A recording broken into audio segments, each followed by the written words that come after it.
Hey guys, my name is Mahin Singh Rathore and I'm from HS Defense and Civil Service Academy. Guys, environmental science का ही next topic लेके आ गया हूँ। Environmental science बहुत important subject है। इसका next topic है आपका green house effect और green house gases. Global warming से ही रिलेट करता है। ग्लोबल वार्मिंग को मैंने पहले ही कंप्लीट कर लिया है। अगर किसी ने उस वीडियो को नहीं देखा है तो पहले उस वीडियो को देख लें, उसके बाद इस वीडियो को कंटिन्यू करेंगे तो ज़्यादा आपका बेस मजबूत बनेगा। नए बच्चों को मैं फिर से रिक्वेस्ट कर देता हूँ, प्लीज़ सब्सक्राइब कीजिए इस चैनल को, HS डिफेंस एकेडमी को, विथ बेल आइकॉन के साथ में अगर आप इसको सब्सक्राइब करते हैं तो आपका ये हेल्प होगा कि जैसे ही कोई नया वीडियो अपलोड होगा तो आपको वो वीडियो नोटिफाई हो जाएगा और टाइम पर समय पर आप उसको देख लेंगे। सो प्लीज़ लाइक, कमेंट और शेयर ज़रूर करें। यदि आपको वीडियो अच्छा लगता है तो अपने जो भी सोशल मीडियाज़ प्लेटफॉर्म हैं, जैसे कि आपका फेसबुक हो गया, इंस्टाग्राम हो गया और व्हाट्सएप ग्रुप हो गया, उनमें प्लीज़ ज़रूर शेयर करें, क्योंकि आपके एक शेयर से, आपके एक लाइक से मेरा फ्री एजुकेशन रिवॉल्यूशन का जो मिशन है वो कंप्लीट हो जाएगा।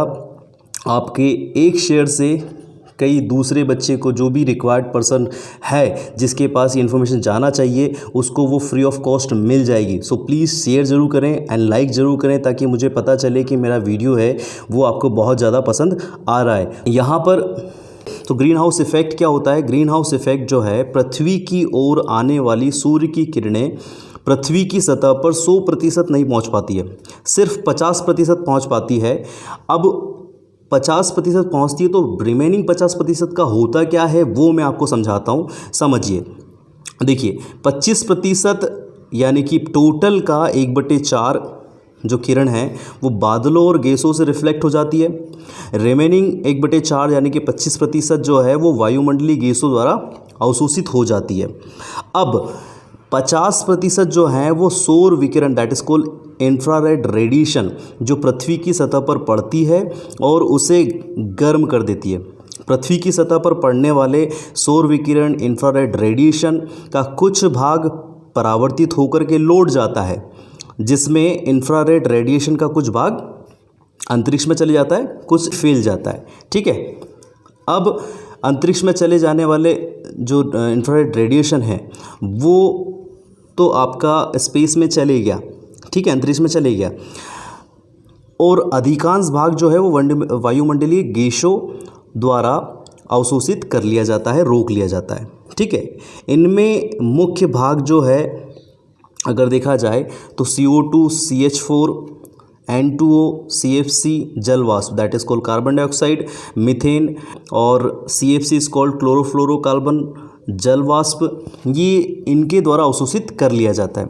लेकिन इन गैसों के जो अणु, मॉलिक्यूल्स होते हैं, वे इस ऊष्मा को, ऊर्जा को, इंफ्रारेड रेडिएशन को वापस पृथ्वी के सतह पर फेंक देते हैं। ठीक है, जिससे पृथ्वी गर्म और हो जाती है। यही लौटने वाली जो ऊष्मा या गैस होती हैं वह ग्रीन हाउस गैसेस कहलाती है। ये चक्र चलता रहता है। ठीक है, तो ये बेसिक्स पॉइंट्स हैं, आप समझिए कि यहाँ पर ग्रीन हाउस गैसें जो हैं वो ग्रीन हाउस इफ़ेक्ट पैदा करती हैं, और ग्रीन हाउस इफ़ेक्ट की वजह से पृथ्वी गर्म होती है, और पृथ्वी गर्म होती है तो इसी को हमने ग्लोबल वार्मिंग की संज्ञा दी है। ठीक है, अब यहाँ पर ग्रीन हाउस नाम बहुत ज़्यादा आ रहा है, तो ग्रीन हाउस अगर है क्या आखिरकार, है ना? तो इस पूरी प्रक्रिया या प्रभाव का नाम ग्रीन हाउस क्यों रखा, है ना? ये क्वेश्चन उठना चाहिए। तो ग्रीन हाउस जो है, सामान्य तौर पर ग्रीन हाउस शीशे का एक बना घर होता है, ठीक है, जिसमें पौधों को अधिक गर्मी से बचाने के लिए शीशे का या कांच का उपयोग किया जाता है। ठीक है, पृथ्वी के लिए अगर बात करूं तो पृथ्वी के लिए उसका वायुमंडल, उसका एटमॉस्फेयर जो है वो ग्रीन हाउस का काम करता है उसके लिए। ठीक है, पृथ्वी को बचाने के लिए वायुमंडल जो है वो एक कांच के घर की तरह काम करता है उसके आसपास। ठीक है, पृथ्वी जो है वो एक पौधे के रूप में यहाँ पर, ठीक है, जैसे ग्रीन हाउस जो है वो किसको बचाता है? पौधे को। उसी तरीके से एटमॉस्फेयर या वायुमंडल जो है वो पृथ्वी को बचाता है। यहाँ होता क्या है, यहाँ वायुमंडलीय सूर्य की किरणें या विकिरण, इंफ्रारेड रेडिएशन की कम तरंग दैर्ध्य वाली, शॉर्ट वेवलेंथ वाली जो किरणें हैं, ठीक है, वो पृथ्वी पर जो वायुमंडलीय एटमॉस्फेयर है वो आने देता है, ठीक है। पर लंबी या लॉन्ग वेवलेंथ जो होती हैं उनको अवशोषित करके रोक लेता है, ठीक है। शॉर्ट वेव को ग्रीन हाउस के अंदर आने दिया, शॉर्ट वेव लेंथ को आने दिया, है ना। लॉन्ग वेव लेंथ आती है, ठीक है, पृथ्वी से टकराती है, वापस जा कर के फिर ऑब्जर्व होकर के ये ड्यूल टाइम जो है एब्जॉर्प्शन होता है लॉन्ग वेव लेंथ का। ये एक और कारण है जहाँ पर सबसे ज़्यादा मात्रा में इफ़ेक्टिव है आपका CO2, ठीक है। CO2 जो है बहुत ज़्यादा बड़ी मात्रा में ग्लोबल वार्मिंग या कहो कि ग्रीन हाउस इफ़ेक्ट में एक कारक है, ठीक है। तो यहाँ पर जो किरणें अवशोषित कर लेता है, जो लॉन्ग वेवलेंथ जो है उसको अवशोषित करके रोक लेता है, ठीक है। अब अवशोषित जो विकिरण या रेडिएशन है वो वायुमंडल के बाहर नहीं जा पाता, जिससे होगा क्या कि जिसकी वजह से जो रेडिएशन आया है, जिसकी वजह से जो ऊष्मा या ऊर्जा के रूप में वो पृथ्वी पे मौजूद होता है, जिसके लिए मुख्यतः ग्रीन हाउस गैसें ही जिम्मेदार हैं, जिससे पृथ्वी का टेम्परेचर बढ़ता रहता है और इसी टेम्परेचर को बढ़ने को हम ग्रीन हाउस इफ़ेक्ट कहते हैं, जिससे लगातार ताप में वृद्धि अभी भी हो रही है, ठीक है। अब ग्रीन हाउस इफ़ेक्ट जो है एक बेसिक से सिंपल एग्जांपल से मैं आपको समझाता हूँ। देखिए यहाँ पर, ठीक है, जैसे कि मैंने आपको यहाँ पर एक्सप्लेनेशन ग्रीन हाउस ग्लासेस के बारे में बताया, तो वो सेम टू सेम यहाँ पे इस मॉडल को समझ लेंगे आप। देखिए शॉर्ट वेवलेंथ आई, ठीक है, इसको पृथ्वी ने एब्जॉर्व कर लिया। Second thing will be there, जो लॉन्ग वेवलेंथ है उसको पृथ्वी ने यहाँ पर इस ग्लास में यानी कि इस एटमॉस्फेयर में जो लॉन्ग वेवलेंथ है वो एंटर होती है और उसको पृथ्वी ऑब्जर्व करती है, फिर वापस से जो है ये विकिरण अपने गंतव्य मार्ग पर वापस स्पेस की ओर रिफ्लेक्ट होती है। तो यहाँ पर जो एटमॉस्फेरिक गैसेस हैं, जिसमें ग्रीन हाउस गैसेस बहुत ज़्यादा बड़ी जिम्मेदारी है, यहाँ पर वो इनको वापस एब्जॉर्व करती है और वापस से पृथ्वी पर फेंक देती है, जिससे पृथ्वी का तापमान बढ़ जाता है और ग्रीन हाउस इफ़ेक्ट जैसी सिचुएशन क्रिएट होती है। तो एक क्वेश्चन और उठता है कि ग्रीन हाउस इफ़ेक्ट किसके कारण होता है? तो इंफ्रारेड रेडिएशन की वजह से होता है। ये बात आप जान लीजिएगा, समझ लीजिएगा।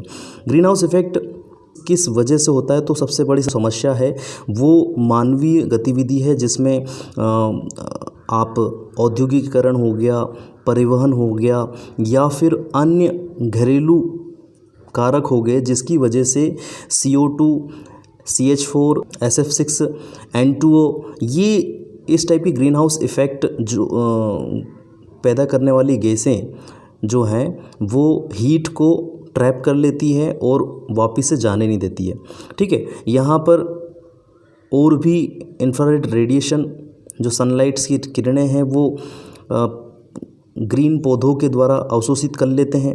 ग्रीन लैंड जो रहती है वो भी इसका एक कारण है। ये भी जो इंफ्रारेड रेडिएशन उसको एब्जॉर्व करने में कैपेबल होती हैं, जिसकी वजह से पृथ्वी का तापमान जो है वो बढ़ते जाता है, ठीक है। अब यहाँ पर एक बात और क्लियर कर दूँ मैं कि जो 100% सूर्य की जो किरणें हैं वो पृथ्वी पर नहीं पहुंच पाती है, उसका रीज़न समझना है ना। जैसे distribution of what we can say light of sun. So यहाँ पर देखिए 20% तो आप मैंने बताया था आपको 20 to 25%। जस्ट एक मेज़रमेंट लीजिएगा। जस्ट एक इस इमेज को मैंने इसीलिए थोड़ा सा आपको इमेजिनेशन के पॉइंट ऑफ व्यू समझाने की कोशिश कर रहा हूँ। तो यहाँ पर 20% लगभग आपके क्लाउड और एटमॉस्फेरिक जो क्लाउड है उसके द्वारा ऑब्जर्व कर लिया जाता है। 20% रिफ्लेक्ट हो जाता है क्लाउड्स की तरह, ठीक है। 6% जो है वो स्कैटर्ड हो जाता है, फैल जाता है एटमॉस्फेयर में किसी भी अन्य कारक की वजह से। लगभग 49% जो है वो पृथ्वी पर जो सूर्य की प्रकाश की किरणें वो आ पाती है ना। मैंने 50% बोला था, यहाँ पे 49% है, तो वही बात हो गई। 49% एब्जॉर्व हो जाता है और अर्थ सरफेस क्या करता है कि उसमें से 5% रिफ्लेक्ट कर देता है स्पेस में। अब रिमेनिंग कितना बच गया? लगभग आप यूँ कह सकते हो कि लगभग 25 to 30%, ठीक है। लगभग 25 to 30% जो है, ऐसे तो आपको अगर कैलकुलेशन देखा जाए तो 40% से ज़्यादा जो है पृथ्वी एब्जॉर्व कर लेती है, लेकिन रिफ्लेक्शन आप समझें तो 25 to 30% जो है वो पृथ्वी एब्जॉर्व कर लेती है, जिसकी वजह से एक्चुअल में तापमान बढ़ता है और ग्रीन हाउस इफेक्ट जैसी समस्या सामने आती है। ठीक है, तो आई होप आपने इन इमेजेस से बहुत ही अच्छी तरीके से इस पूरी प्रोसेस को समझा होगा। अब नेक्स्टली हम लोग बढ़ते हैं आगे। अच्छा, प्लीज़ जो भी नए बच्चे हैं वो सबसे पहले सब्सक्राइब कर लें, भूल जाते हैं, और जो पुराने बच्चे हैं वो प्लीज़ लाइक ज़रूर करें, और नए बच्चे भी लाइक ज़रूर करें और शेयर ज़रूर करें। जितने भी सोशल मीडिया प्लेटफॉर्म हैं जैसे कि फेसबुक, इंस्टाग्राम, व्हाट्सअप, ट्विटर, इन सब पर आप ज़रूर शेयर करें, और साथ ही साथ बेल आइकन के साथ सब्सक्राइब करने के लिए बोले अपने दोस्तों को, ताकि हमारा फ्री एजुकेशन रिवॉल्यूशन का जो मिशन है वो कंप्लीट हो सके। लाइक, शेयर, कमेंट जरूर करें। चलिए नेक्स्ट बढ़ते हैं हम लोग अपन। अब यहाँ पर ग्रीन हाउस गैसेज जो हैं, ठीक है, इनका इफेक्ट मैंने बताया था, ग्रीन हाउस गैसेज जो है उनका इफेक्ट मेन है, तो इनमें गैसेज का योगदान यहाँ पर हम लोग देखेंगे। तो समझिएगा, देखिए यहाँ पर ये पूरा इन्वायरमेंट है, ठीक है, ये पृथ्वी है, ये पृथ्वी के ऊपर आपका एटमॉस्फेरिक इन्वायरमेंट है। ठीक है, यहाँ पर आपका CO2 हो गया, ठीक है, CH4 हो गया, CFC हो गया, ये सब जो है वो पृथ्वी से आने वाली जो रेज़ हैं उनको वापस नहीं जाने देते हैं, और यहाँ पर रोक लेते हैं, और वापस वो रीएमिट करती है पृथ्वी पर, यहाँ पर पृथ्वी उसको वापस से एब्जॉर्ब कर लेती है। इसमें कौन कौन का हाथ होता है हम लोग उसको समझ लेते हैं ना। यहाँ पर अगर ढंग से समझ लिया तो आपको ईजिली आगे समझ में आ जाएगा कि मैं क्या कहना चाह रहा हूँ। सो कार्बन डाइऑक्साइड जो है, ठीक है, जो जनरली ट्रांसपोर्टेशन हो गया, फॉसिल्स फ्यूल कंजप्शन हो गया, यानी कि जीवाश्म ईंधन का बहुत ज़्यादा यूज़ करना, कॉल का, ठीक है, क्रूड ऑयल का संशोधन करने में, ठीक है, इन सभी से आपका CO2 बहुत ज़्यादा मात्रा में पैदा होता है। ठीक है, इसके अलावा अगर देखा जाए तो CH4 जो है, मीथेन जो है, वो एग्रीकल्चर से, ठीक है, नेचुरल गैस सिस्टम से, या लैंडफिल्स मतलब होता है कि जो आपकी जो भूमि रहती है वो फट जाती है, जिसकी वजह से आपका CH4 आता है, दलदल से आता है। ठीक है, इसके अलावा अगर बात करूँ तो N2O जो है वो नाइट्रोस ऑक्साइड, जिसको कहूँगा मैं, मैन्युफैक्चरिंग डिपार्टमेंट जो है वो बहुत ज़्यादा नाइट्रस ऑक्साइड प्रोड्यूस करते हैं। कार, एग्रीकल्चर, मैनेजमेंट, इन सभी से N2O बहुत ज़्यादा मात्रा में प्रोड्यूस होता है। PFC और HFC और SF6, ये तीनों गैसें जो हैं, इनमें से एक गैस और इंक्लूड कर लीजिए आप, CFC। ठीक है, ये चारों गैसें जो हैं वो बहुत ज़्यादा मात्रा में देखा जाए तो ओजोन को प्रभावित करने वाले कारकों में है। ये सबसे ज़्यादा रेफ्रिजरेटर या ब्यूटी प्रोडक्ट्स हो गया, फोम हो गया, परफ्यूम हो गया, एरोसोल्स हो गया, इन सभी में इनका योगदान होता है, ये इनमें मौजूद होती है, तो यहाँ से इनका प्रोड्यूस होता है। तो प्लीज़ ब्यूटी प्रोडक्ट्स और CFC प्रोड्यूस करने वाली, SFC, PFC, SFX प्रोड्यूस करने वाले प्रोडक्ट्स का यूज़ कम करेंगे, तभी ये कंप्लीट हो पाएगा, जिससे ओजोन रिक्तीकरण, ओजोन की समस्या ख़त्म होगी। अच्छा, यहाँ पर ओजोन की अगर बात निकली तो मैं आपको बता दूं कि ओजोन के ऊपर मैंने बहुत ही बढ़िया ओजोन परत, ओजोन क्या है, उसकी हिस्ट्री, इन सब के बारे में मैंने पहले ही डिस्कस कर लिया है। इसके ऊपर भी एक वीडियो बनाया है, उस पर भी जा कर के आप प्लीज़ अगर आप चाहें तो देख सकते हैं। ठीक है, बहुत ही एक्सप्लेनिंग फॉर्म में नोट्स मैंने वहाँ पर अपलोड किए हैं, तो आप उनको भी आप समझ लीजिए। ठीक है, अब यहाँ पर ग्रीन हाउस जो गैसेस हैं, इनका इफ़ेक्ट क्या है, इनका सोर्सेज क्या है। तो ग्रीन हाउस गैसेस जो हैं, ये इनके सोर्स ग्लोबली अगर देखा जाए तो बिल्डिंग कंस्ट्रक्शन से 6%, ठीक है, कंस्ट्रक्शन कह लूँ या बिल्डिंग से 6% जो है ग्रीन हाउस इफेक्ट में योगदान देने वाली गैसों का प्रोडक्शन होता है। 9% अदर एनर्जी सेक्शन से, ट्रांसपोर्टेशन से 14% प्रोड्यूस होता है। 21% जो है इंडस्ट्री से प्रोड्यूस होता है। 24% जो है वो एग्रीकल्चर, लैंड यूज़, फॉरेस्ट्री से होता है। इलेक्ट्रिसिटी डिपार्टमेंट साइड से भी आपका 25% ग्रीन हाउस गैसेस का प्रोडक्शन होता है, इनका इमिशन होता है, जिसकी वजह से बहुत सारे सेक्टर्स जो हैं इनमें योगदान कहीं ना कहीं चाहे अनचाहे में दे रहे हैं। ठीक है, अब यहाँ पर अगर देखा जाए तो कंट्री वाइज जो ग्रीन हाउस गैस का प्रोडक्शन है वो सबसे ज़्यादा चाइना कर रहा है। ठीक है, ग्रीन हाउस गैसेस का सबसे ज़्यादा प्रोडक्शन जो है वो चाइना कर रहा है, जिसकी वजह से ग्रीन हाउस इफ़ेक्ट बहुत ज़्यादा मात्रा में प्रभावित हो रहा है और ग्लोबल वार्मिंग की समस्या बढ़ती जा रही है। 31% other small type of countries हैं, जिनमें से चाइना सबसे ज़्यादा है, सेकेंड नंबर पर USA है। ठीक है, थर्ड नंबर पर आपका EEA है। ठीक है, इसके अलावा 6.8% इंडिया प्रोड्यूस कर रहा है, 4.9 रशिया, 3.5 जापान और 31% other small kind of countries यहाँ पर प्रोड्यूस कर रही है। ठीक है, तो ये आप समझ लीजिए green house sources of emission areas मैंने आपको समझा दिया। इसी प्रकार अगर स्वाभाविक रूप से ग्रीन हाउस गैसों के पास होने का मतलब यही है कि 21वीं सदी में तापमान में वृद्धि जो है लगभग 33 डिग्री सेल्सियस या फिर 59 डिग्री सेल्सियस फ़ारेनहाइट तक जो है होने का संभावना है, अनुमान है। आपको जानकर हैरानी होगी कि व्यक्ति को, मनुष्य को, जीवित प्राणियों को, वनस्पति को जीने के लिए एक अनुकूल जो टेम्परेचर है वो लगभग 15 to 16 डिग्री सेंटीग्रेड है वैज्ञानिकों के अनुसार। लेकिन ये टेम्परेचर 15 to 60 डिग्री सेंटीग्रेड से अगर बढ़ता है तो कहीं ना कहीं ये बहुत ज़्यादा घातक हो सकता है मनुष्यों के लिए और अन्य प्राणियों के लिए। प्रमुख ग्रीन हाउस गैसों के बारे में मैं पहले ही बता चुका हूँ, लेकिन फिर भी जस्ट एक रिवीजन पॉइंट ऑफ व्यू से मैं कहीं ना कहीं क्लियर करते जाऊँगा। तो समझिए CO2 जो है पिछले 20 सालों में लगभग 1/3 वृद्धि हुई है। अपना जो भी प्रोडक्शन पॉइंट ऑफ व्यू से अगर देखा जाए तो इन 100 सालों में सबसे ज़्यादा प्रोडक्शन अगर किसी चीज़ का हुआ है तो वो है CO2 बहुत ज़्यादा मात्रा में प्रोड्यूस हुई, जिससे 1/3 वृद्धि जो है वो मानवीय कार्यों की वजह से, ठीक है, और जिनमें औद्योगिक की, वनों की कटाई और परिवहन इम्पोर्टेंट फैक्टर्स हैं जिसकी वजह से CO2 की वृद्धि हुई है। CH4 की बात करूँ तो पशु और कृषि अपशिष्ट मेन योगदान देते हैं। N2O कृषि अपशिष्ट, manufacturing, CFC beauty products, refrigerator, HFC same concept है, ब्यूटी प्रोडक्ट और रेफ्रिजरेटर्स उद्योग धंधे से रिलेटेड करता है। जलवाष्प जो है वो महासागरीय प्राकृतिक योगदान है। जलवाष्प बहुत बड़ी प्रॉब्लम है कहीं ना कहीं ग्रीन हाउस इफेक्ट को बढ़ाने में। ग्रीन हाउस गैस के रूप में जलवाष्प एक ग्रीन हाउस गैस है, ध्यान रखिएगा। सभी गैसों का अगर मापन देखा जाए तो ध्यान रखिए, ये एक पॉइंट बहुत इंपॉर्टेंट है, कोई भी नहीं बताएगा। गैसों को ppm में मापित किया जाता है। What is ppm? Is called parts पर मिलियन।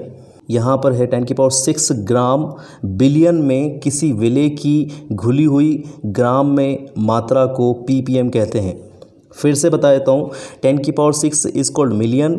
अब ये परिभाषा क्या है समझिए, ग्राम विलियन में किसी विलेय की घुली हुई ग्राम में मात्रा को ppm कहते हैं। विलियन इज कॉल्ड सॉल्यूशन, विलेय इज कॉल्ड जो सॉल्युबल प्रोडक्ट होता है, पार्ट होता है, एलिमेंट होता है वो। ठीक है, अब यहाँ पर ppm का एक फॉर्मूला जनरेट हुआ है। ppm विलेय का ग्राम में भार अपॉन विलियन का ग्राम में भार इंटू 10⁶ फॉर ppm। सो एक एग्जांपल से समझ जाओगे आप कि यहाँ पर देखिए, समझिए ppm यूज़ क्यों किया जाता है, क्योंकि ppm जो है वो किसी भी गैस का पर्टिकुलर दूसरे रासायनिक कंटेंट में घुलने पर उसकी मात्रा का पता लगाना है। जैसे कि 1 kg जल में 5 × 10⁻³ ग्राम ऑक्सीजन घुली हुई है, तो ऑक्सीजन की मात्रा ppm में ज्ञात करो। ठीक है, तो यहाँ पर एग्जांपल आपको समझाया मैंने। अब यहाँ पे ppm यानी कि देखो समझना, विलेय का ग्राम में भार, विलेय का ग्राम में भार यानी कि विलेय कौन है? ऑक्सीजन है। किस में? विलियन यानी कि पानी। तो विलेय का ग्राम में भार 5 × 10⁻³ अपॉन 10⁻³, ठीक है, इंटू 10⁻⁶।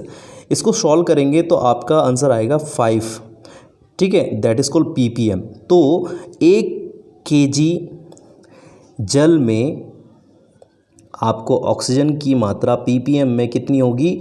5 ppm।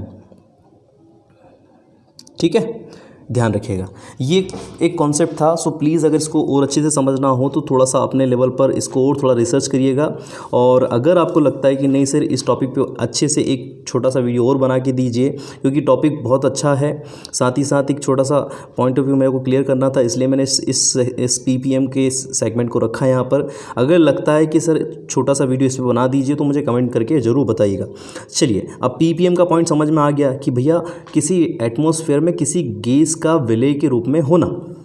ठीक है, तो यहाँ पर कार्बन हो गया, CH4 हो गया यानी कि मीथेन, नाइट्रस ऑक्साइड और अन्य गैसें जो कि इसी तरीके से इन्वायरमेंट में घुली हुई हैं, इनको बताने के लिए ppm का यूज़ किया जाता है। और अन्य मापन यूनिट्स भी हैं जो कि जल में घुली वस्तु या फिर जल वाष्प में या एटमॉस्फेयर में घुली होने पर आपको इन सिंबल्स में आप उसको माप सकते हो। ppm इज कॉल्ड पार्ट्स पर million 10⁻⁻⁶, ppb is called parts per billion 10⁻⁹, ppt is called parts per trillion 10⁻⁻12 and ppq is called parts per quadrillion 10⁻⁻15।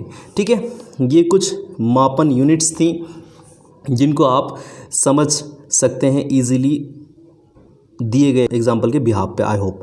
अच्छा, यहाँ पर कार्बन की बात बहुत ज़्यादा मात्रा में इसलिए करूँगा मैं आपसे क्योंकि कार्बन ही मेन गैस से देखा जाए तो पूरी ग्रीन हाउस इफेक्ट को बढ़ाने में। ठीक है, यहाँ पर कार्बन का एक चक्र समझ लेते हैं क्योंकि कार्बन ही मेन प्रॉब्लम है। तो कार्बन समझ लेते हैं कि कार्बन का प्रोडक्शन और रीयूजेबल पॉइंट ऑफ व्यू कैसे क्लियर होता है समझना। देखिए, यहाँ पर जो आपकी परिवहन है, ठीक है, वो ग्रीन हाउस गैसेस रिलीज़ करते हैं एटमॉस्फेयर में जा कर के। वो फॉसिल्स फ्यूल्स जैसे बर्न होते हैं, जीवाश्म ईंधन को जैसे जलाते हैं तो ये आपके चले गए काय में एटमॉस्फेयर में। यहाँ से ये एटमॉस्फेयर के थ्रू पेड़ पौधे इसको एब्जॉर्ब कर लेते हैं, जैसे हम लोग सांस लेते हैं वैसे ही पेड़ पौधे कार्बन को ग्रहण करते हैं। कार्बन डाइऑक्साइड को ग्रहण करने के बाद में कार्बन जो है वो मिट्टी में स्टोर हो जाता है। मिट्टी में स्टोर होने के बाद में ये यहाँ पर डिकेइंग होकर के प्लांट के रूप में, अदर जो मैटर है इनके रूप में यहाँ पर इनको सप्लाई होता है और वो उसको प्रोड्यूस करते हैं। जैसे कि यहाँ पे प्लांट में आपका CO2 जो है वो यूज़ कर लिया, प्लांट में से बहुत से छोटे मोटे पेड़ पौधे जिनको आपकी जो पशु हैं वो खाएंगे। खाने के बाद में वो क्या करेंगे, यहाँ पर what we can say green house gas release करेंगे in form of plant, that is called respiration, मतलब कि पाचन प्रक्रिया के बाद में वो रिलीज़ करेंगे जिससे वापस से ग्रीन हाउस गैस एटमॉस्फेयर में चले जाती है। और इसी तरीके से ये जो सॉइल है, ठीक है, इस सॉइल के अंदर भी कार्बन डाइऑक्साइड जो है वो फॉसिल्स और फ्यूल में स्टोर्ड हो जाती है जो कि वापस से इंसानों के द्वारा उनको निकाला जाता है और फिर से कंजप्शन किया जाता है और ये चक्र चलता रहता है। ठीक है, ये तो है आपका कार्बन डाइऑक्साइड का चक्र, समझिएगा। ठीक है, अच्छा, यहाँ पर कार्बन डाइऑक्साइड का अगर देखा जाए तो सबसे ज़्यादा इंडस्ट्री के थ्रू 19.4%, एग्रीकल्चर के थ्रू 13.5%, फॉरेस्ट्री जो सेक्शंस हैं वनीकरण के द्वारा लगभग 14.4% और वेस्ट एंड वाटर वेस्ट के द्वारा 2.8%, एनर्जी सप्लाई डिपार्टमेंट या सेक्शंस के द्वारा 25.9%, ट्रांसपोर्टेशन डिपार्टमेंट या फिर यूँ कहो कि परिवहन क्षेत्र के द्वारा 13.1%, रेजिडेंशियल या कमर्शियल बिल्डिंग्स के थ्रू 7.9% प्रोड्यूस होता है आपका CO2, ये भी ध्यान रखिएगा। इसके अलावा अगर देखा जाए तो अभी ppm की बात करी मैंने, तो ग्लोबल टेम्परेचर और कार्बन डाइऑक्साइड का बहुत बड़ा योगदान है। ग्लोबल टेम्परेचर 1880 के तुलना में 2019 से देखा जाए तो बढ़ता जा रहा है। 410 ppm तक कार्बन डाइऑक्साइड जो है एटमॉस्फेयर में बढ़ चुका है, जिसकी वजह से पूरा लैंड स्पेस जो है वो कहीं ना कहीं प्रभावित हुआ है। सबसे ज़्यादा आपको नॉर्थ हेमिस्फीयर में सबसे ज़्यादा आपको गर्मी, सबसे ज़्यादा आपको ग्रीन हाउस इफेक्ट देखने को मिलेगा, क्योंकि लैंड एरिया और कहूँ मैं तो ग्रीनरी एरिया और कहूँ तो मैं बर्फ़ वाला एरिया, ये सारे जितने भी क्षेत्र हैं सबसे ज़्यादा मात्रा में इंफ्रारेड रेडिएशन को सोखते हैं और वापस से ऊर्जा को री एमिट करते हैं ताप के रूप में। ठीक है, तो यहाँ 410 ppm तक CO2 फैल चुकी है, 2019 का आंकड़ा है ये, तो आप सोच सकते हैं कि आगे कितना ज़्यादा बढ़ सकता है ये प्रॉब्लम।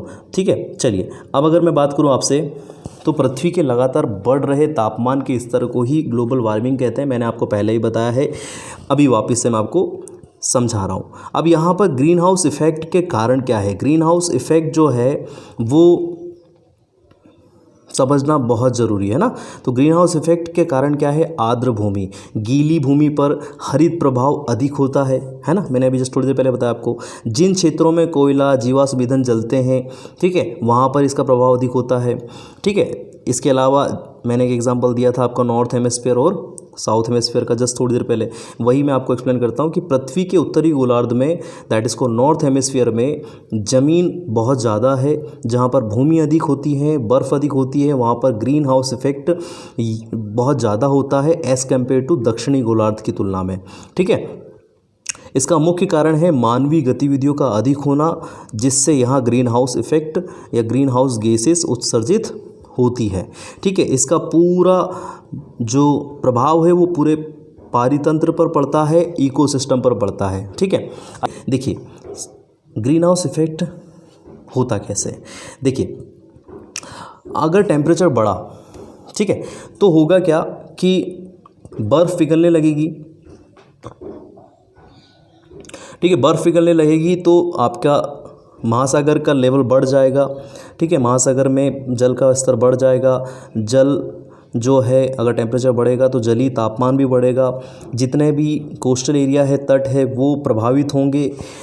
आपका जो वेदर है वो एक्सट्रीमली चेंज होना स्टार्ट हो जाएगा, ठीक है। जैसे कि कभी बारिश होती है तो कभी आंधी चलने लग जाती है, तो कभी ओले गिरने लग जाते हैं, तो इस टाइप का एक्सट्रीम चेंज दिखने को मिलेगा आपको, ठीक है। यहाँ पर जो वन्य जीव हैं वो पलायन करना शुरू कर देंगे, उनकी स्पीसीज़, उनकी प्रजाति कहीं ना कहीं खतरे में पड़ जाएगी। हाई टेम्परेचर होने की वजह से जो है जितनी भी इंडस्ट्रीज़ हैं, ठीक है, वो कहीं ना कहीं मानवीय गतिविधियों को बहुत ज़्यादा मात्रा में प्रभावित करेंगे। मोर ड्रॉटफुल वाइल्ड फायर्स, मतलब कि जंगल में, जैसे कि देखा जाए तो टेम्परेचर बढ़ेगा तो जंगल में या जितने भी जंगल है वो अपने आप कहीं ना कहीं वहाँ जलने की समस्या क्रिएट होती है, अपने आप जलने लग जाते हैं, जंगल में आग लगने लग जाती है, ये प्रॉब्लम समस्या आ जाती है। दोइंग फार्माफोस्ट एक समस्या बहुत बड़ी है, एकदम से टेम्परेचर का नीचे गिर जाना, ठीक है, ये एक बहुत बड़ी प्रॉब्लम है। जैसे सीधी सी बात है, कोई भी अगर पहाड़ी एरिया में रहने वाला कोई व्यक्ति है, प्रजाति है, वो बर्फीले एरिया में अगर है, 0 डिग्री सेंटीग्रेड तक भी उनके लिए सहनशील है, -5 डिग्री सेंटीग्रेड भी सहनशील, लेकिन अगर -60 -50 डिग्री सेंटीग्रेड सडनली तापमान हो जाता है तो वहाँ की जो प्रजाति स्पीसीज़ हैं, वहाँ की जनजाति जो है वो पलायन करने के लिए मजबूर हो जाएगी। तो ये एक समस्या देखने को मिली है। वहीं अगर देखा जाए तो जितने भी प्लांट लाइफ साइकिल है वो भी प्रभावित होती है इस चीज़ से। तो ये बहुत बड़ी समस्या देखने को मिलती है, बर्फ़ पिघलने लगती है। ओजोन होल जो है वो भी एक कहीं ना कहीं इसी की, इन ग्रीन हाउस गैसेस का कहीं ना कहीं उनमें हाथ है, ओजोन होल को बढ़ावा देने में भी, ठीक है। तो ये बहुत बड़ी समस्याएं फेस होती है यहाँ पर ग्रीन हाउस गैसेस की वजह से। ये पूरे प्रभाव आप लोगों ने देखे हैं, ठीक है। तो ग्रीन हाउस इफेक्ट या ग्रीन हाउस गैसेस की वजह से इतने सारे प्रभाव देखने को मिलते हैं, जिसकी वजह से पूरी मानव सभ्यता, पूरा इकोसिस्टम, पारितंत्र प्रभावित हुआ है। अब नेक्स्ट मैं बात करूँ तो कि भाई ये जो ग्रीन हाउस इफेक्ट है या ग्रीन हाउस गैसेस का इंट्रोडक्शन कैसे हुआ, कैसे सामने ये समस्या आई, इसको किसने ढूंढा, ठीक है। इस पूरी हिस्ट्री के बारे में हम लोग आगे बात करेंगे, इसके लिए नेक्स्ट टॉपिक मैं बनाऊंगा। साथ ही साथ अंतर्राष्ट्रीय प्रयास क्या हुए, क्योटो प्रोटोकॉल पे थोड़ा सा बात करेंगे हम लोग, कार्बन ट्रेडिंग क्या होता है, कार्बन क्रेडिट क्या होता है, इस पे हम लोग बात करेंगे। इसके लिए आप नेक्स्ट वीडियो प्लीज़ देखें, ताकि आपका जो भी बेसफुल जो एक्सप्लेनेशन पॉइंट ऑफ व्यू से वीडियो देखने का एक मकसद है वो पूरा हो सके। और साथ ही साथ इस चैनल को सब्सक्राइब जरूर करें, एचएस डिफेंस एकेडमी चैनल को विथ बेल आइकॉन सब्सक्राइब कीजिए, ताकि आपको नए वीडियो जो है ईजीली नोटिफाई हो जाएं। और फेसबुक, इंस्टाग्राम, व्हाट्सअप, इन सभी सोशल मीडिया प्लेटफॉर्म पर इसको शेयर करिए। और प्लीज़ लाइक, शेयर, कमेंट जरूर करिए। आपका लाइक मेरे लिए मोटिवेशन है, मेरे काम को और ज़्यादा सुधारेगा, और फ्री एजुकेशन रिवॉल्यूशन जो हमारा है वो चलता रहेगा और उन बच्चों तक पहुंचेगा जिन बच्चों को रिक्वायर्ड है। चलिए आइए मिलते हैं नेक्स्ट वीडियो में। Thank you so much. Mahendra Singh Rathore, जय हिंद।